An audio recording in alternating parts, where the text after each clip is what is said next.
It felt like my soul had been someplace else for a really, really long time. I entered into the eye of the storm of grief that I had been carrying. I began to cry.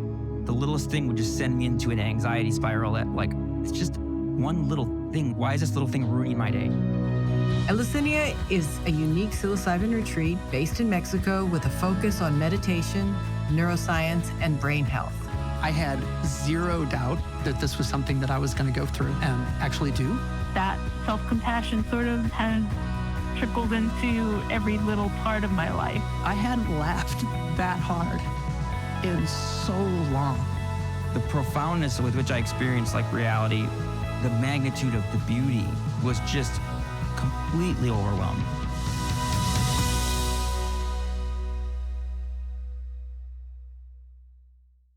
Dan, thank you so much for coming to the show. It's such an honor to have you here.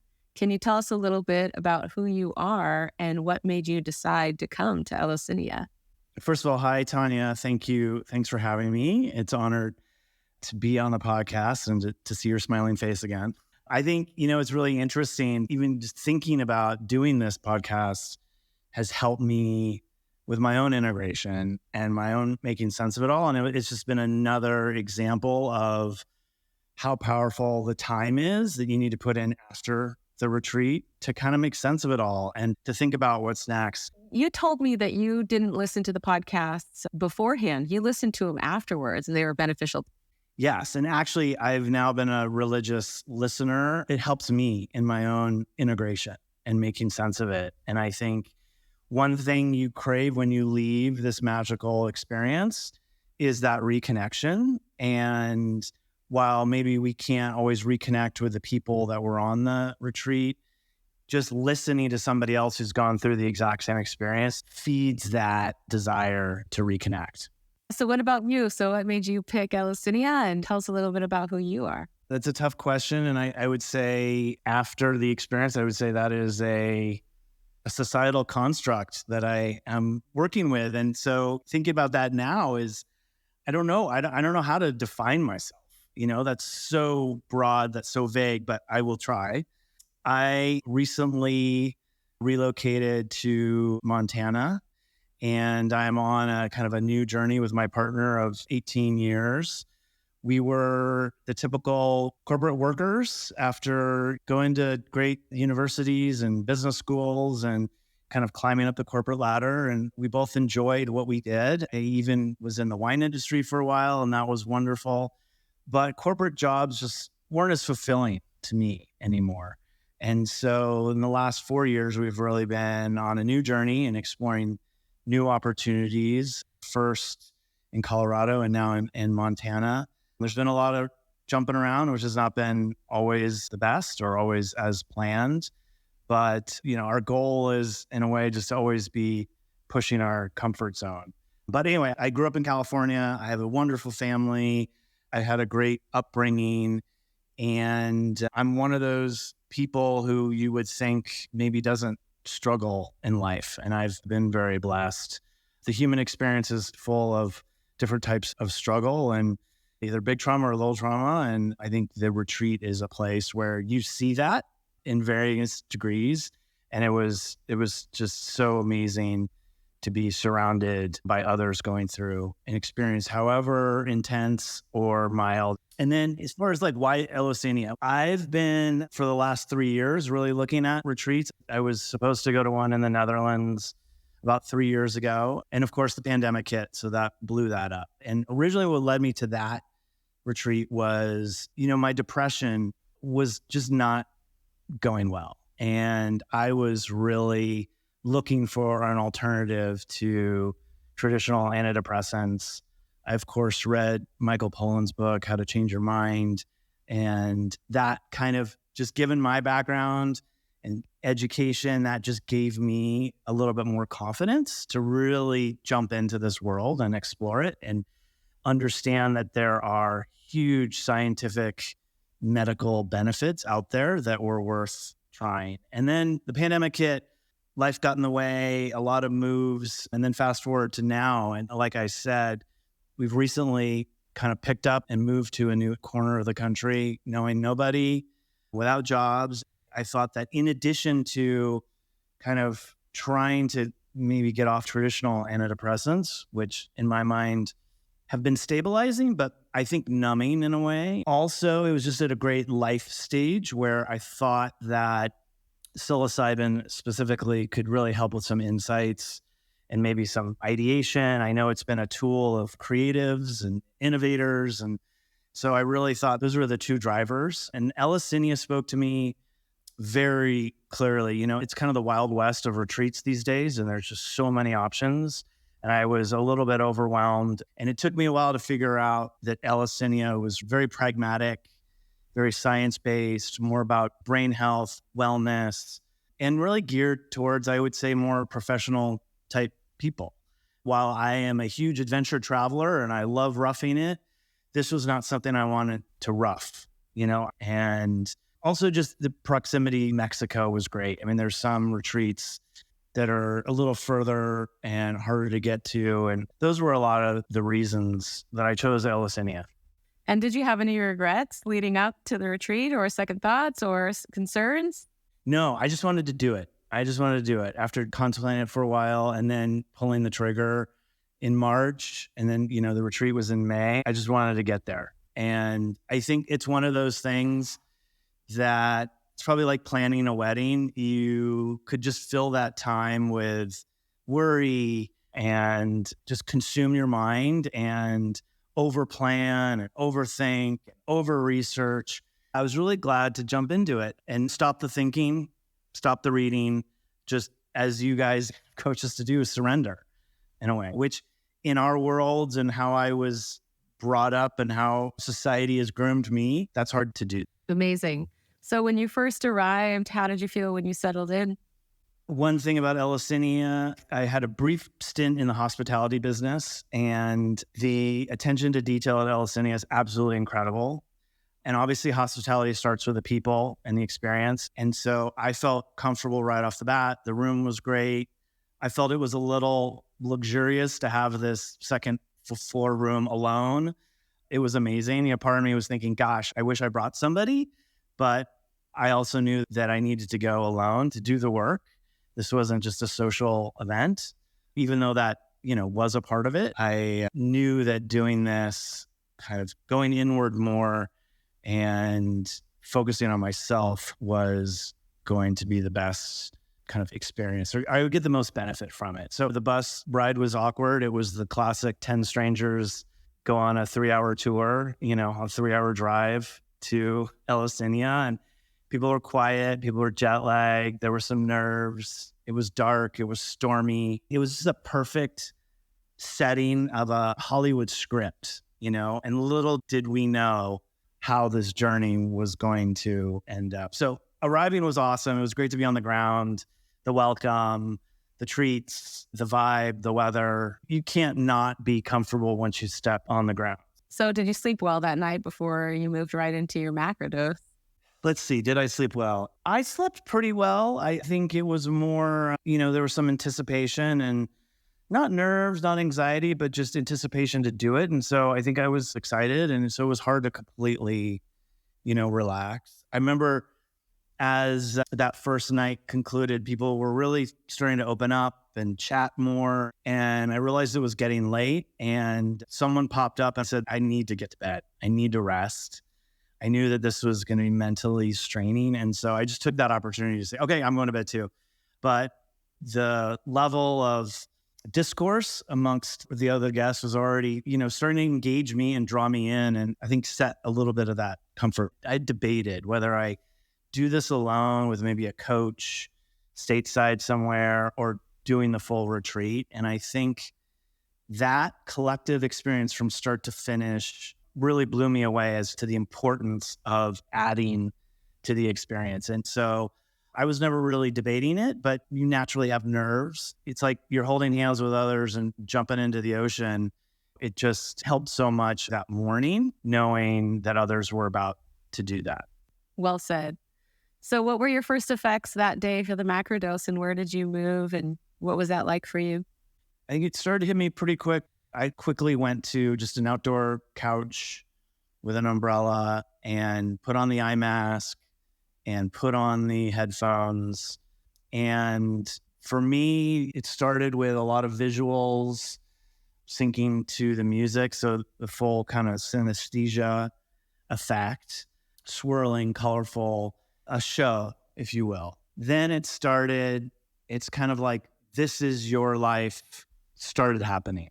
And I explain it as there's this carousel of memories, of situations, of people, of ideas that just started kind of enveloping kind of in front of me. And it was really, there was no order to it. There was no theme. It was just jumping around, but it was so amazing. And some of it was touching.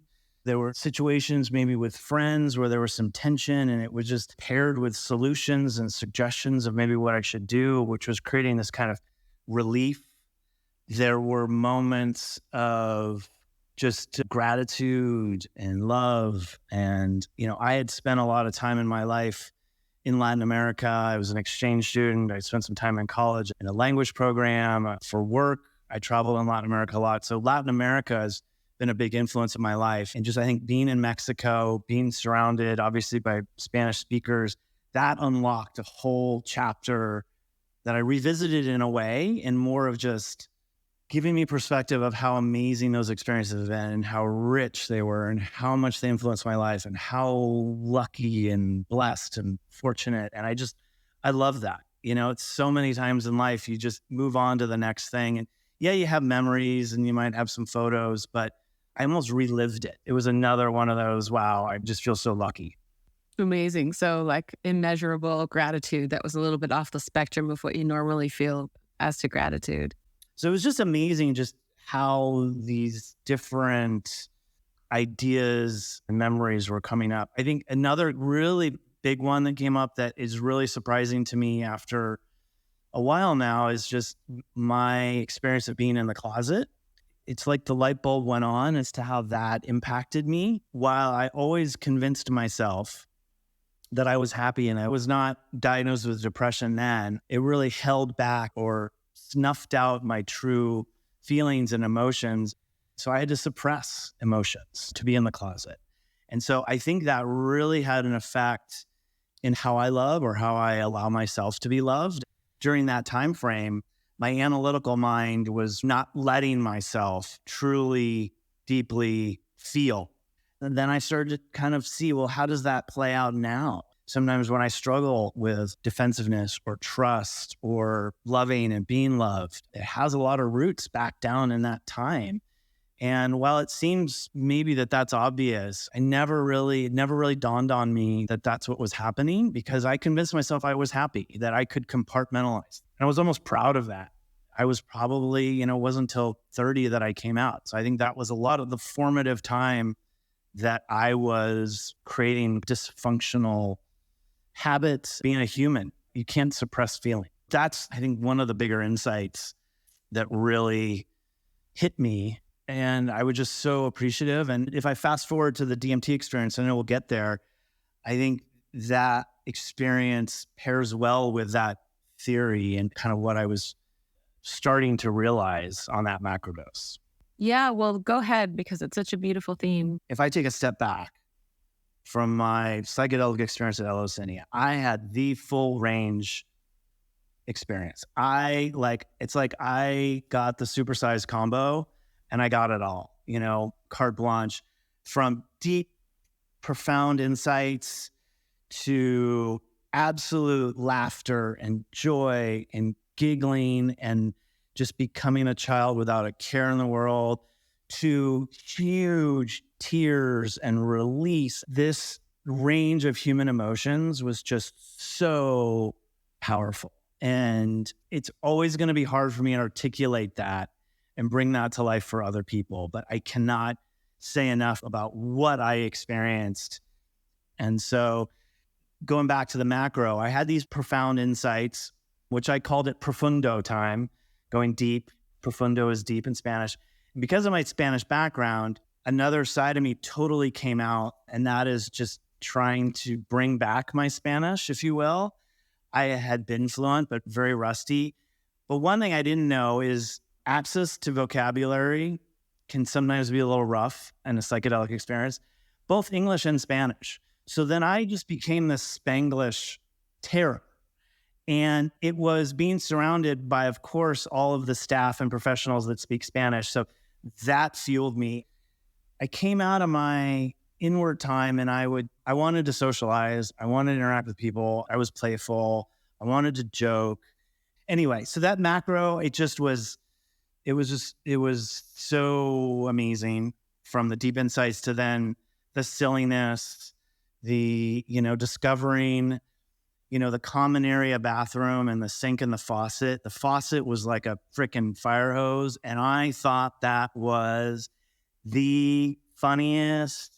I was such a childish boy. And then I would just crank that thing up and I spraying water all over the bathroom. And then I dragged in almost one of my fellow guests. Oh my God, so-and-so, look at this. And then he was giggling. He's like, oh my God. And we were just like two boys.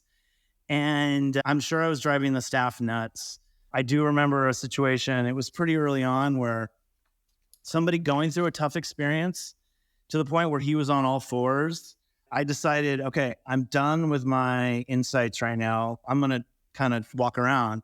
He was the closest one to me. He's on all fours. And I thought he was being playful. I thought he was trying to be a bull or something. He was like going through nausea and he was fighting. And I just like roll up and we're starting to chat. And I just, in my peripheral vision, I saw the staff just kind of creeping in on me, getting closer. And I was like, okay, I guess I should probably leave him alone. Let's go do a different station. But then I found so much amusement in that. There was one time someone put a washcloth on my forehead that was pretty wet. And because of some of the deep inward experiences, there were tears, like warm tears. And at one point, the washcloth was dripping down in my mask. And then I took off my mask and it was drenched. And I didn't know if it was because of tears or the washcloth. And then I just started laughing. It was just a wondrous experience. And any little stimuli I found so engaging, so amusing. Amazing. So well said, Dan. Thank you so much. So then as that day came to a close, and like you described it as such an expansive emotional range, did you feel vulnerability while you were there, or how were you feeling after? As we kind of came out of the experience, that was the other thing I got really excited about. I knew when the guacamole comes out, that's kind of like the bookend to the experience. And I could not wait for guacamole in Mexico. I think I was asking for margaritas, but I know that was off limits. But the rest of the day was very light and lifted. It was just so awesome to share experiences with other folks. And it was illuminating because not everyone had an experience like I did. And that's where, I'm very cautious in telling my story to friends and family because there is no typical experience. And I think that's a huge takeaway for the listener and for anyone going through it. I learned so much debriefing with my fellow guests. And our group really had the range. And so I was very lifted. Other people were still, in some cases, struggling. And that's where you respect the medicine and what it can do. But I had a great evening. I loved learning from others. That was also a key inflection point for the group because now we started to all of a sudden become more open with one another. We just experienced this meaningful, life-affirming experience.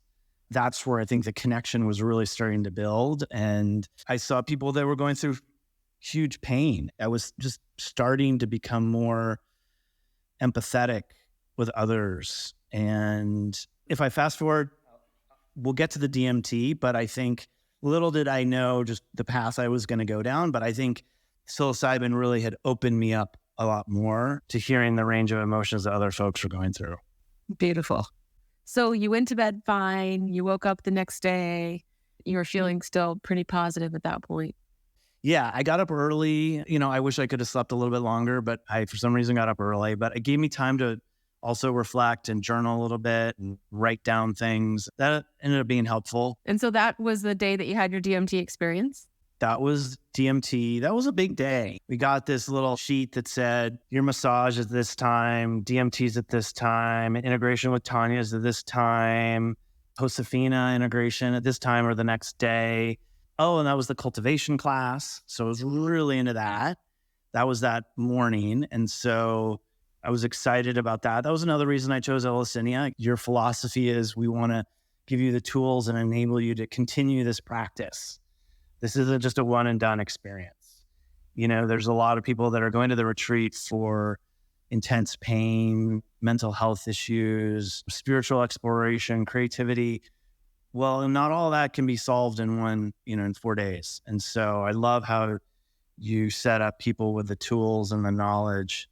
And so the cultivation course was a key piece, and, a huge bonus to choosing Eleusinia. And so anyway, that was the cultivation class day. So it was a busy day. And like I said, DMT was just another listed item of what we were going to do. You do this vape pen thing. People tend to be, very kind of feel very light and lifted afterwards.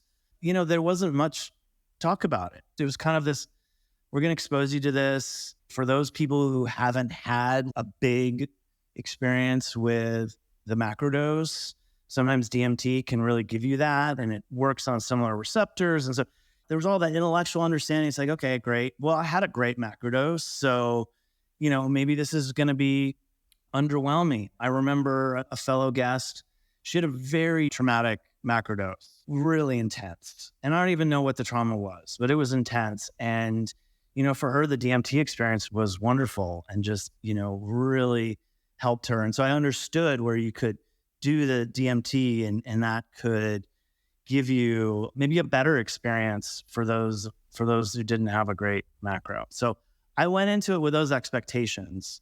Little did I know what was awaiting. I guess there was a reason that you do the DMT with Josefina and Jessica at either side of you. I just had the most mind-blowing experience, and it started with just a huge struggle. I was fighting it. And while there were some amazing visuals and colors, I could not appreciate it. It was just this current running through me that I wanted to escape. And then I turned to Jessica and I'm like, am I fighting this? I was. And so finally, the charge kind of calmed down. I was able to just close my eyes and lie down for a little bit. And it was just some of the most wondrous shapes and patterns and motions and just in total technicolor, the highest contrast TV couldn't capture. It was really beautiful. And then, they just started slowing down. And so I thought, okay, well, this is ending. So I sat up and I looked at the mountain where all three of us are now sitting, watching the famous mountain that everyone talks about and has become central to everyone's trip, if you will. The trees are kind of moving and I'm just sitting there and, I look at the hairs on my arms and my legs and they're standing up straight and really dark and gross. And I was like, okay, this is weird. And then I thought, wow, maybe that's what I needed. I needed the struggle. I think you guys do a really good job of educating us that regardless of the experience, there's usually a positive long-term impact, right? Regardless of why you're there. So I'm thinking, okay, I needed that, no pain, no gain. I got to take my medicine. Then a little tear came to my eye. I was like, yeah, this is what I needed. For what? I didn't know. I paused and then all of a sudden I just completely broke down. I just cried in a way I'd never cried before. And it was not tied to a specific thought or person or situation. It was just this huge release and catharsis and something I've never experienced. And these weren't tears of dread or a depressive episode. They were just waterworks. And it was really powerful and something I'd never, ever experienced. And it blew me away. And it was amazing having Josefina and Jessica there. And I just felt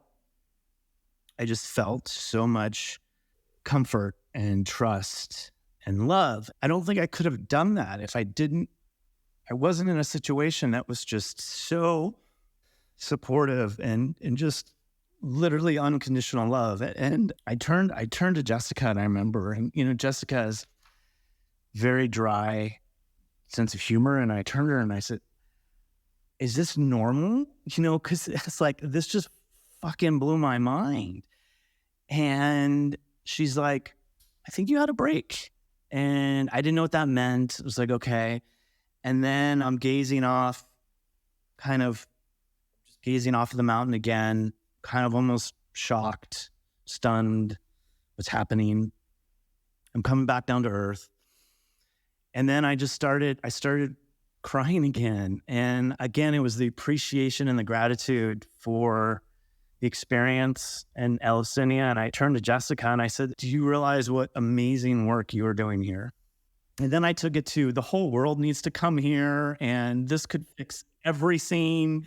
I was like, this is the answer for the world. Just let's get everyone here.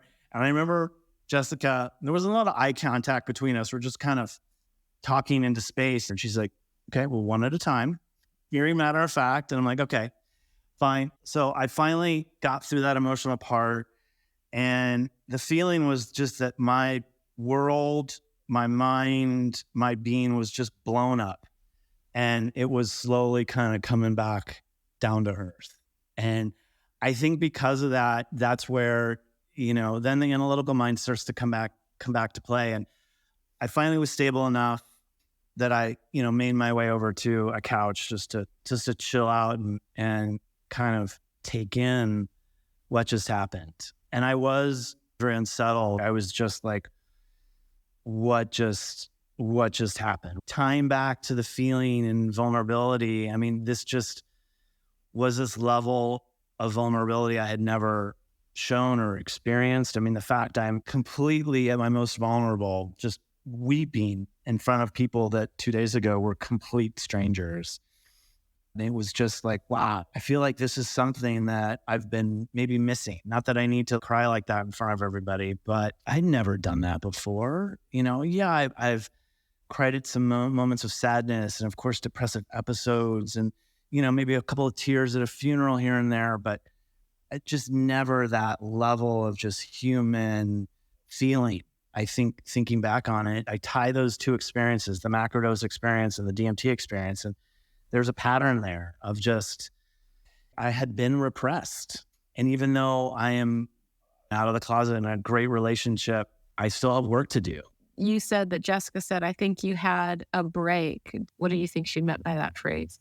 As somebody who's held things in and maybe doesn't show vulnerability, I think I've just held in feelings and emotions and trauma. And I'm not saying like big trauma, but just trauma. And as I think about even just my last 4 years, there's been a lot, moving 4 times, both of my parents going through significant health issues, losing a beloved pet.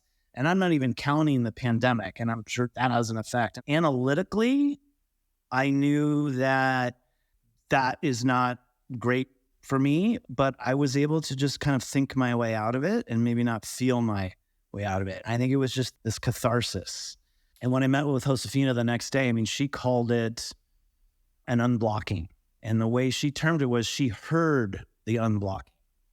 And she pointed to literally from my waist to my chin. She said it was like something was leaving. And, between Jessica's comment, between, what I experienced, between thinking about all the things I could be releasing, and then Josefina's unblocking, it all starts to kind of piece together. It was just this human release of things that I've been holding in because my thoughts were trying to control my feelings. Beautiful. Thank you for saying that. The Josefina part, being at the curandera, and I know in Mexico, and we have to do the traditional way of ceremonies. And I just thought Josefina was there for window dressing. You got to have it. It's mushrooms or Mexico. But when I had my little one-on-one with her and she went right to it, she's like, "You had this huge unblocking." And I heard it. And I was like, oh my God. It's like she was this wise, I'm not going to say old woman because she's not old, but this wise, just goddess who had been kind of, in a way, and I didn't know it, steering me through this experience. And when she said, "I heard the unblocking," that's all I needed to hear. I was less speechless in a way. Yeah, those are beautiful words. The mini dose was very chill, but it was very muted. It was kind of like you were in and out. I felt very zoned out. I didn't feel social at all. There were no big tears. I was honestly just ready to like be done with it and get to guacamole, But I know why you do it. And that's important to kind of figure out the dose. So intellectually, I totally got it. I think I just had two hugely meaningful experiences. So I think it was just hard to compete with that. Absolutely. Okay, so let's talk about how you felt coming home. As a kind of capstone to the retreat for me, that again was unexpected. Again, my advice, don't think, don't expect, just soak it all in. But the closing ceremony, I knew it was this perfunctory thing, cacao, awesome. It was great having everyone together around the fire. And I knew you had to do the ceremonial stuff, but then the staff, you, Emilio, Tyler, Jay, Jessica, you all said after the cacao ceremonies, a few words, just talk about the 4 days and the group. As you all went around, I realized, oh my God, like each one of these people had such an impact on me and my experience. And I was just so, again, I think just so grateful and appreciative about just the level of not only professionalism, but just humanity that each of you showed through this experience. And it was like, whether I needed it or it was at the time I needed it or whatever, it was each of you had such a huge role in helping me understand and helping guide me. And again, I just lost it. And here I was now in front of even bigger group. First I did my breakdown in front of Jessica and Josefina. Now it was like all the guests, all of you, the cats, like everything. And I just broke down again. And I was just weeping. And I was at a loss for words. And, then some of my fellow retreat mates, even though we weren't instructed to go around and say anything, and it was very organic. And I love the way you guys do that. There's never any pressure to share or, okay, so-and-so, it's your turn. Why are you here? Tell me your intention. Tell me why you're fucked up and you're here, whatever. And I love that, like closing ceremony. But here I'm weeping, and then people were just kind of jumping in and sharing things. And a few of them just said, sure, the nicest things about me, whether it was my humor or just sharing the experience. And I was, again, blown away. And it was just another reminder of how awesome the world can be when you can truly feel and truly love and be loved. These were all, at the end of the day, they were strangers 3 days prior. I just was, again, just human emotion. I was just so overwhelmed. And I, was not at a loss for words most of the retreat. I love to banter with folks and be a smartass at times. And that night, I couldn't really say anything. So as you might imagine, going back and parachuting into real life was an adjustment, and it was very difficult for me. And difficult in that I just had these amazing experiences in this cocoon, and now it's back to mundane reality, if you will. And so I just had to live my way through it. And after, 4 or 5 days, then I got a lot more stable. And since then, it's been great. My advice is to not underestimate that, and to also take advantage of the amazing resources that Eleusinia provides, whether it's the closed social network to communicate with others or each of you, your integration sessions, which are awesome, breath work. Also, what helped me through it is just being able to share with some of my retreat mates who I remain in touch with, either via text or email.